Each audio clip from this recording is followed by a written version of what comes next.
Sasabihin ko sa iyo, matagal nang nilalabanan ng Israel ang Hezbollah at marami nang namamatay. At hindi mo kailangang gibain ang isang gusali ng apartment tuwing may hinahanap kang tao dahil maraming tao sa mga gusaling apartment na yon at hindi lahat sila ay Hezbollah. Masasabi ko yan sa iyo. At iminungkahi ko sa Israel na hayaan ang Syria na ang bahala sa Hezbollah. Dahil sa totoo lang, sa palagay ko, mas magagawa nila ng mas maayos yon.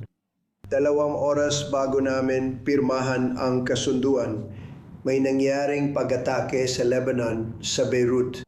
Hindi ito katulad sa timog na bahagi. Alam mo, sa Beirut ito nangyari. Hindi ko nagustuhan yun. Ipinaalam ko sa kanila yon.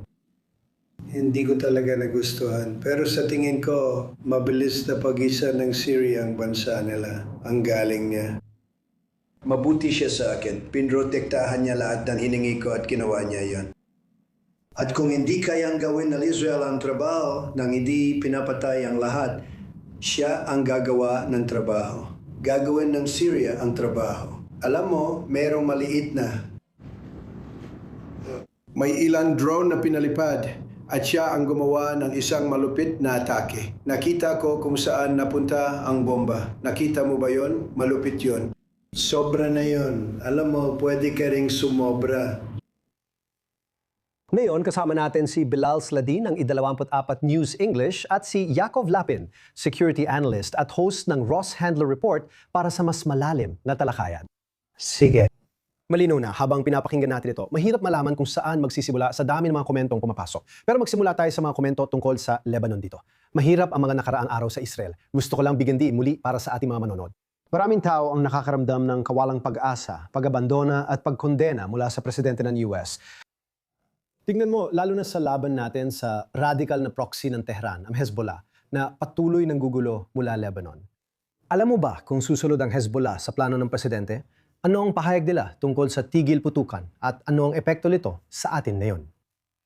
Sa palagay ko, susunod ang Hezbollah sa utos ng Iran. Kung sabihan silang bawasan ang atake, susunod sila. Sa tingin ko, hindi dapat balewalain ng tanong kung titigil sila sa pagsubok palakasin ang kakayahan nila dahil hindi yon papayagan ng Israel. Ibig ko sabihin, tanong ba talaga yan? Meron ba talagang pagdududa na gagawin nila yon sa puntong ito? Meron bang seryosong nagdududa? Kailangan nating hatiin yon based sa intensyon. Malinaw ang kanilang layunin. Gusto nilang buuin muli ang kakayahan nila para maisakatuparan ito. At dito nagkaroon ng malaking pagbabago. Kontrolado ng IDF ang isang malalim na security zone sa katimugang Lebanon.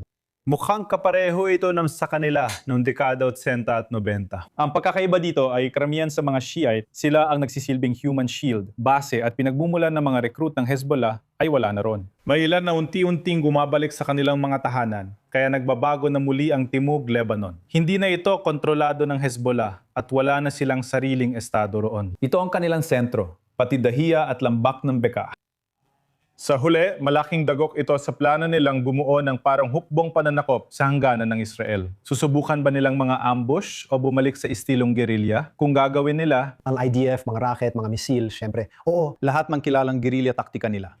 Kung gagawin nila ang sinabi ni Punong Ministro Netanyahu kahapon, ayon kay Defense Minister Katz, tiyak na tatamaan ng IDF ang anumang banta. Pero sa tingin ko, ang malaking tanong na wala pa tayong sagot at mahalaga ito ay paano kung magsimulang magtayo ang Hezbollah, sabihin na natin, ng base ng misil sa Dahiya, sa Beirut. Panonorin lang ba yon ng Israel o hindi? At ang aking pag-asa at inaasahan ko rin ay hindi lang basta hindi nakatali ang Israel sa anumang probisyon ukol sa Lebanon sa kasunduang ito na sinabi na ng punong ministro, kundi kasama rin dito na hindi lang nila papanoorin ang Hezbollah na mag-ipon ng lakas dahil iyon ang pangunahing aral sa usapin ng pagbabago sa Timog Lebanon. Reshaping southern Lebanon, I believe this. ang ideya tungkol sa mga Syrian bilang tuwirang kaaway at ang rehimeng Damasco na may digmaan laban sa Hezbollah sa iba't ibang antas. Ano masasabi mo rito? May dapat ba tayong pagtuulan ng pansin? Interesante ito. Sa palagay ko, hindi talaga naiintindihan ni Trump ang sitwasyon dito dahil ang pagbanggit ng interbensyon ng Syria sa Lebanon para sa Israel sa ganitong konteksto ay maging isang mapaminsalang hakbang para sa Or on behalf of Lebanon, on behalf. Sino mang leader na Arabo, masasabi ko? At ito ay talagang isang bagay na hindi maiisip na gawin bilang isang estratehiya kahit kailan. Sa kabilang banda, kaugnay ng sinasabi ni Jacob, ang estratehiya ng Hezbollah ay talagang iugnay ang kanilang sarili sa Iran. Nang pinaputok nila ang kanilang unang mga rocket noong Marso 2. Gusto nilang matapos ang digmaan sa kanilang mga kondisyon na ang Israel ay umatras mula sa Lebanon habang binobomba Habang binobomba, umatras sila. Gusto nila yon. at inilalarawan nila ang kasalukuyang sitwasyon na dahil sa Tehran, gusto rin nilang baguhin ang relasyon sa pagitan ng gobyernong Lebanese at Tehran. Pero sa huli, gusto rin ng mga Amerikano ng tigil putukan. Iniisip nila, ayon sa kanilang ideolohiya at pananaw, na magkakaroon ng kakayahan ang gobyernong Lebanese na ipatupad ang kagustuhan nito sa Hezbollah, kahit hindi pa natin ito nakikita. Pero naniniwala silang ganito ang mangyayari. Kung may base ng misil sa Dahiya, gaya ng sabi ni Yaakov, malamang lalapit ang Israel sa mga Amerikano na magsasabi naman sa gobyernong Lebanese. At kung hindi ito maresolba sa ganitong paraan, magkakaroon ng desisyon na kailangang gawin ng mga Israeli at ng mga Amerikano na may pahintulot mula sa US. Tiyak na hihilingin ng Iran ang pag-atras ng Israel sa loob ng 60 araw ng negosasyon. Malamang halos 79% na hindi ito mangyayari kahit anong paraan. Anumang enyo, hugis, o paraan. Pero sa huli, ang isyung ito ay nakadepende sa iniisip ng mga Amerikano kung saan na ipaiiral ng gobyerno ng Lebanon ang autoridad nito sa Hezbollah. At ito ay isang palagay lamang na para sa amin sa ngayon ay mukhang hindi masyadong malamang mangyari. Malabo ito. Ano masasabi mo, Yakov?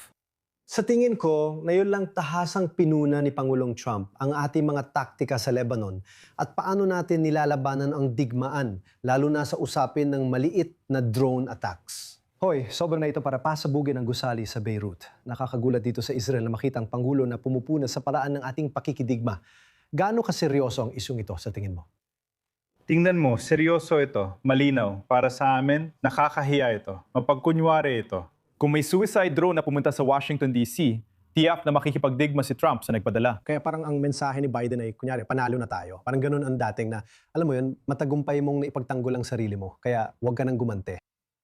Nag-iwan ito ng maraming hindi magandang pakiramdam dito tungkol sa ginagawa natin. Siyempre, oo. Sa tingin ko, kailangan nating tingnan kung bakit ito nangyari dahil hanggang ngayon, si Trump ay laging sumusuporta sa Israel pagdating sa lahat ng kanilang opensibang operasyon.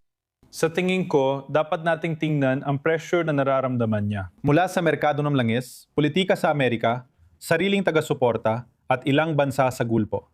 Hindi lahat, ilan lang sa kanila. Pinagsama-sama, lumipat na ang timbangan at talo na ang interes ng Israel. Ang ganitong komento ay pagtataksil sa ating seguridad. Sa tingin ko, ito ang mga pangunahing dahilan kung bakit ito nangyayari. Pero mahalagang tandaan, ang Israel ay isang soberanong bansa. At malinaw na sinabi ni Punong Ministro Netanyahu na kahit may mga hindi pagkakaunawaan, ipagpapatuloy ng Israel ang pagtatanggol sa sarili nito anuman ang maging kapalit nito. Sa palagay ko, may mga pulang linyang itinatakda rito. At sa maraming paraan, David, oras lang ang usapan dito. Tinitingnan ng Amerika ang Iran mula libu-libong milya ang layo, kaya hindi bantado ng mga misil at proxy ng Iran ang mga lungsod nila. Ang mga lungsod natin ang binabantaan nila. Dahil dito, ang tugon natin ay hindi gaya ng Amerika. Sa palagay ko, mabuti ito para sa atin, para mas maging malaya tayo sa ating mga kilos. Ano man ang halaga, sulit ito.